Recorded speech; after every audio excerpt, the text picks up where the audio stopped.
This is an experience that I've had in trying to boot up my IBM PS2 Model 30 here recently. This is a unit that's based on the 8086 CPU, and thus it has what's called MCGA video on the planar. It's a lesser level than what IBM came up with VGA for the other microchannel and later PS2s. But let's go ahead and observe what happens when I power the system on.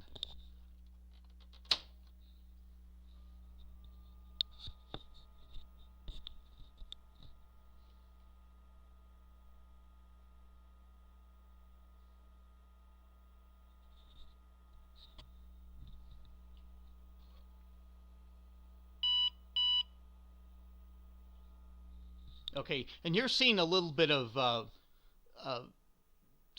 video scan on the screen here for the video, uh, and that's just what's coming through my converter. What it's able to see as a sync. I'm inputting it as S video, so there's more than what is I see locally on my screen here, which is just no video at all.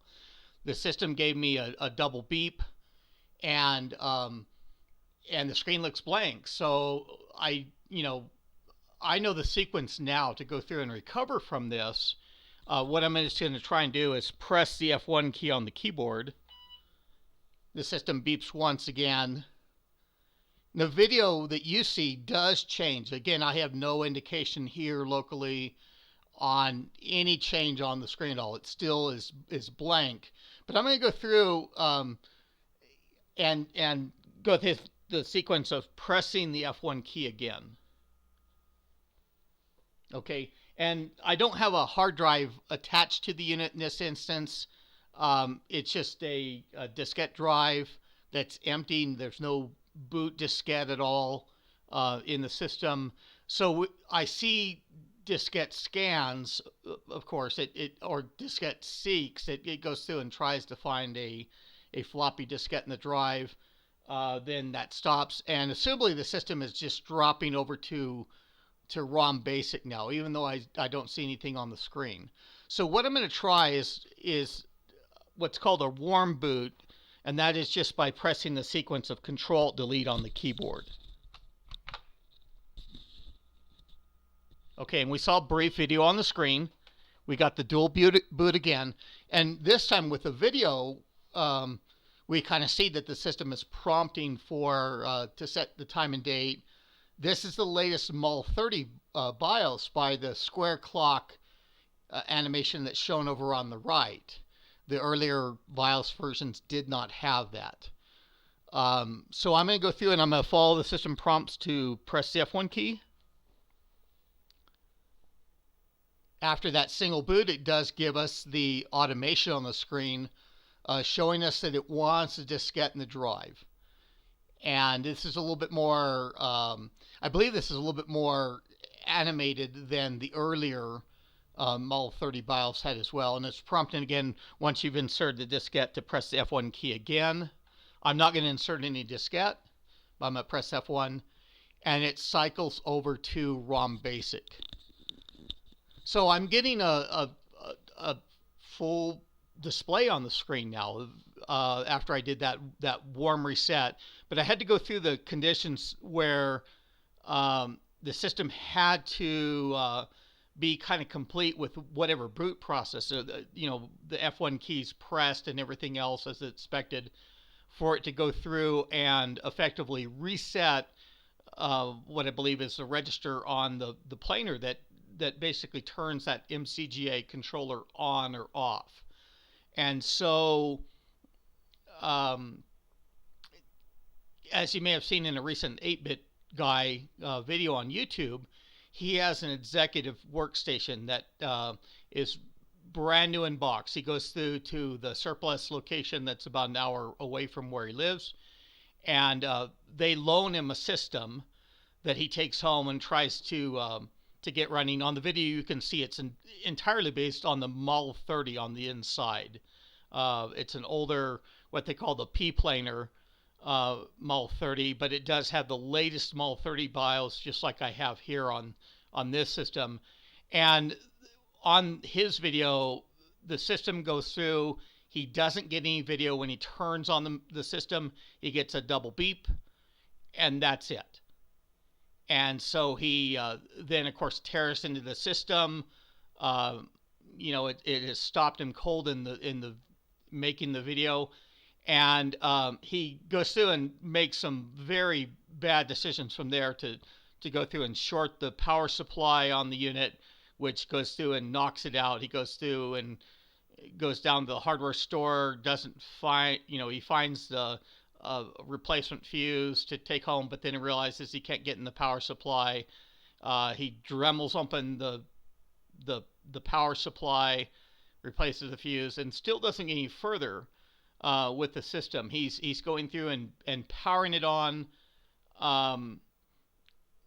and not realizing what that double beep is meaning for how he can continue without any video of what he has to actually do for key presses. So he returns to the store location, and they have, I believe, 4 other systems there. They go through them one by one. They pretty much all of them give the same response as what he was seeing before, except there's one unit that it gets a skew display. There's other things going on with the MCGA controller on the planer of how it presents that data. And he's able to get a little bit further and actually get into the ROM basic screens and things like that in those instances. He sees enough video and realizes at that point to go through and press the F1 key and to go in further. But he's messed up the original machine so bad in this case, and really watching the video is horrendous for someone like me to see a rather unique system that he goes through, and he mishandles it entirely. He doesn't know what he's doing in that instance. It just seems to be have his mind somewhere else that he kind of stumbles through and not understanding things with that particular system. He does go through and he tries to boot from a diskette in the drive, but he doesn't realize that the drive itself is a 720 KB format, which came on the Model 30 as well, rather than the 1.44 megabyte diskette that he's trying to boot from. So the Model 25 and Model 30 are kind of unique in that they have a register that controls the planar functions, like the hard drive controller, the diskette controller, the floppy, what's considered the floppy disk controller. I believe on the Model 30 it even has a bit for the real-time clock, and of course also the MCGA to go through and disable that video. And that would be in instances where you have a VGA adapter installed on the machine and you're not wanting to use that MCGA video as a primary display. You don't even have a display connected to the output from the planer. You're connected to the output of the VGA card that you have in there.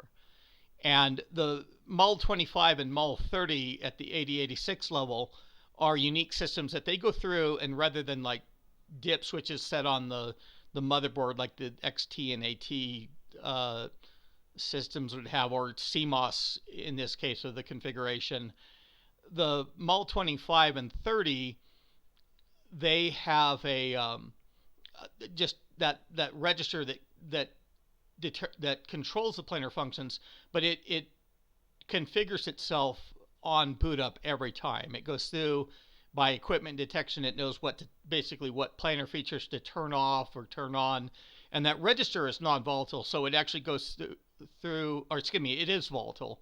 That a power cycle goes through and basically clears it out. So the machine has to go through and set up that register as it boots up and holds the value.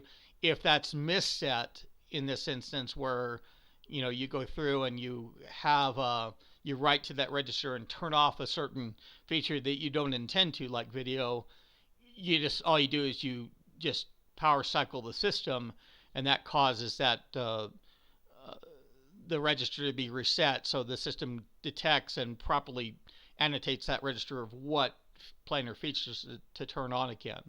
So I'm going to go through and I'm going to study this a little bit more directly, and I'll go through and create a program that goes through and it captures what that register the value that's in that register on every boot. I'm going to do that through an autoexec.bat. It's going to be an occasion where even if I don't have any video at all, I have to press the F1 keys to kind of get that recorded.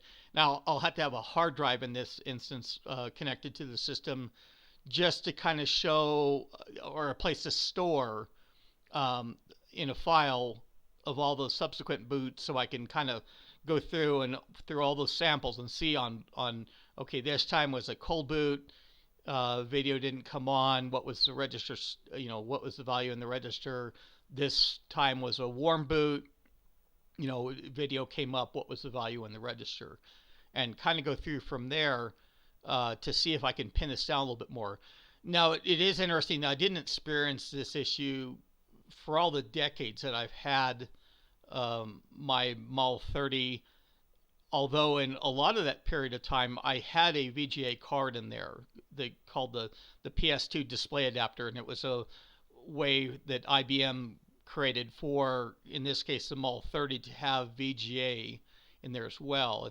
It's kind of a unique card, and that's the instances where you'll see it. Sometimes they did that for it's an 8-bit card. You'll see that on the older IBM ATs and things like that as a way that IBM did add VGA in those instances, but it was primarily done for the Model 30 in that case.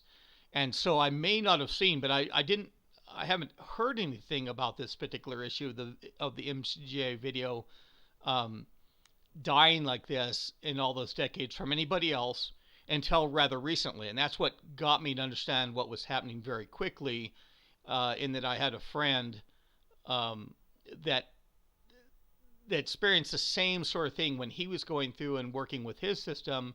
And we often see this occur after a configuration change now.